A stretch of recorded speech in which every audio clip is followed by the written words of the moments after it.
অনেক বড় বিপদ থেকে রায়ানকে রক্ষা করল পারুল। আমরা এমনটাই দেখতে পারব আজকের পর্বে, চলুন বিস্তারিত জেনে নেই। শুরুতেই দেখা যায় পারুল বয়েজ হস্টেলে চলে এসেছে। কিন্তু আসল সমস্যা হল, রায়ান অনিরুদ্ধ স্যারকে ঠিক কোথায় আটকে রেখেছে সেটা পারুল কিছুতেই বুঝে উঠতে পারছে না। পারুল মনে মনে ভাবে, এত বড় হস্টেলে কি করে আমি সবগুলো ঘর খুঁজে বার করব, আমার হাতে তো সময় খুবই কম। অনিরুদ্ধ স্যারকে খুঁজে বার করা কি এত সহজ হবে? কিন্তু থেমে থাকলে চলবে না, যেভাবেই হোক খুঁজে বের করতেই হবে। এই ভাবনা নিয়েই পারুল ভেতরে ঢুকে পড়ে।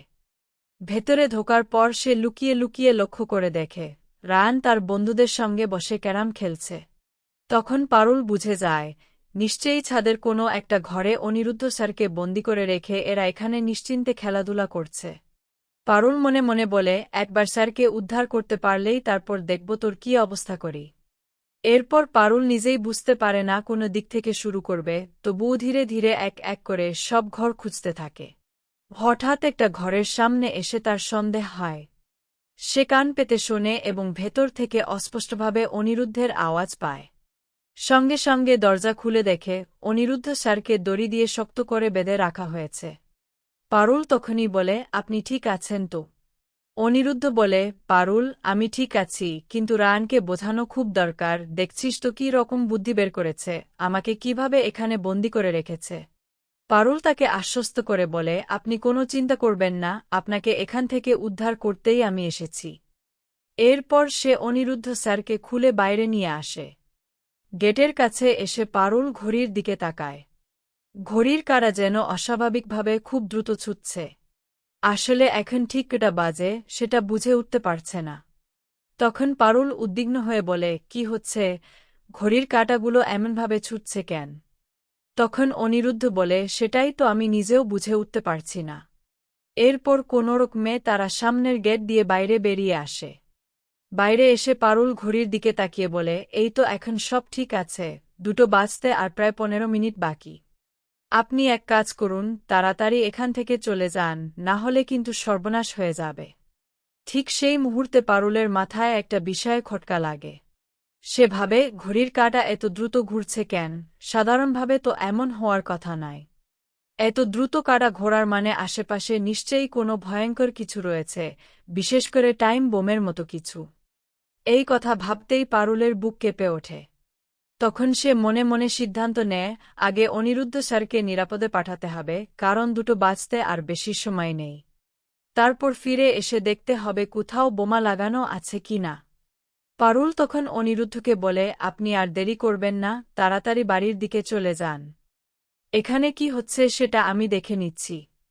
এদিকে বাড়িতে সবাই ভীষণ চিন্তায় পড়ে যায়, কারণ সময় একেবারেই হাতে নেই। তখন গুরুদেব বলেন, 2টো বাজতে আর মাত্র 10 মিনিট বাকি আছে। এই 10 মিনিটের মধ্যে যদি অনিরুদ্ধ না আসে, তাহলে আশীর্বাদটা আর দেওয়া যাবে না, পরিস্থিতি খুব খারাপ হয়ে যাবে। পিসিমনি কান্নায় ভেঙে পড়ে বলে, দেখলে তো মা, আমি আগেই বলেছিলাম এই বিয়ের আয়োজন না করতে। সবার কপালে কি আর সব সুখ জোটে, শুধু শুধু আমাকে এভাবে অপমান করার মধ্যে তোমাদের কি লাভ হয় আমি বুঝতে পারি না। তখন রুক্মিণী তাকে শান্ত করার চেষ্টা করে বলে, প্লিজ পিসিমনি, একটু ধৈর্য ধরো। পারুল যখন কথা দিয়েছে, ও ঠিক কথা রাখবে। ওর ওপর আমাদের সবাইয়ের ভরসা আছে। এদিকে পারুল ভাবে, আমাকে কি সত্যিই বোমা খুঁজতে হবে? ভাই পেলেও সে পিছিয়ে আসে না। সে চারপাশে খুঁজতে শুরু করে। ঠিক সেই সময় রায়ান ভাবে, হঠাৎ সবাই এত চুপচাপ কেন, কি হলো কেসটা? এর মধ্যেই পারুল চিৎকার শুরু করে দেয়। তখন রায়ান বলে, এই তুই এখানে কি করছিস? পারুল জোরে বলে ওঠে, এদিকে আসিস না, এখানে বোমা আছে। কথাটা শুনে প্রথমে কেউই বিশ্বাস করতে চায় না। কিন্তু যত সামনে এগোতে থাকে ততই টিকটিক শব্দ স্পষ্ট হয়ে ওঠে। তখন সবার মুখ ফ্যাকাশে হয়ে যায়। পারুল সবাইকে বলে, তোরা এখান থেকে এখনই চলে যা, এই জায়গাটা খালি কর। কিন্তু রায়ান গম্ভীর গলায় বলে, না, তোকে ছেড়ে আমি কোনোভাবেই এখান থেকে যাব না। মরতে হলে একসাথেই মরব। এদিকে হস্টেলের স্টুডেন্টরা ভয় পেয়ে ছুটোছুটি শুরু করে দেয়। পরিস্থিতি ক্রমশ ভয়ঙ্কর হয়ে উঠছে। পারুল বুঝতে পারে, এত অল্প সময়ের মধ্যে পুলিশ বা বম্ব স্কোয়াডকে ডাকাও সম্ভব নয়। হাতে সময় নেই, কি করবে কিছুই বুঝে উঠতে পারছে না, তবুও সে মনে মনে ঠিক করে যেভাবেই হোক সবাইকে বাঁচাতেই হবে। অন্যদিকে শিরিন ভাবে এবারও নিশ্চয় এতক্ষণে সব শেষ হয়ে গেছে, পারুল আর পুলিশকে ডাকতে পারবে না, বোম স্কোয়াডকেও খবর দিতে পারবে না, এই সময়টাই পারুল একেবারে জব্দ হয়ে যাবে। অনেক জ্বালিয়েছিস, এবার তুই বুঝবি কেমন লাগে। ঠিক সেই মুহূর্তে পারুল কি করবে বুঝে উঠতে পারে না। এর মধ্যেই রায়ান বলে, পারুল, পারুল, তুই এখান থেকে চলে যা। কিন্তু পারুল বলে, আমি যাব না, তোরা একটা কাঁচির ব্যবস্থা করে দে, যাতে আমি এটা কাটতে পারি। এরপর পারুলকে একটা কাঁচি দেওয়া হয়। এই সময় হাতে আর খুব কম, মাত্র ৩০ সেকেন্ড, এর মধ্যেই যে কোনো একটা তার কাটতে হবে।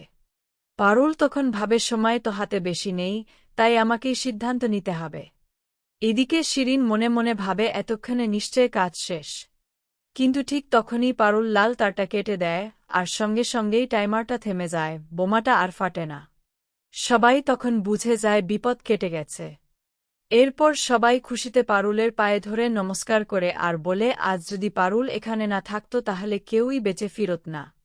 পারুল বলে, সবকিছুই ভগবানের জন্য হয়েছে, না হলে এত কম সময়ের মধ্যে চোখে পড়া আর সঠিক তারটা কাটা সম্ভব হতো না। আজ বাবা ভুবনেশ্বর আমাদের সবাইকে এত বড় বিপদ থেকে বাঁচিয়েছেন। এর মধ্যেই রায়ান বলে, কিন্তু এখানে বোমাটা কে লাগালো?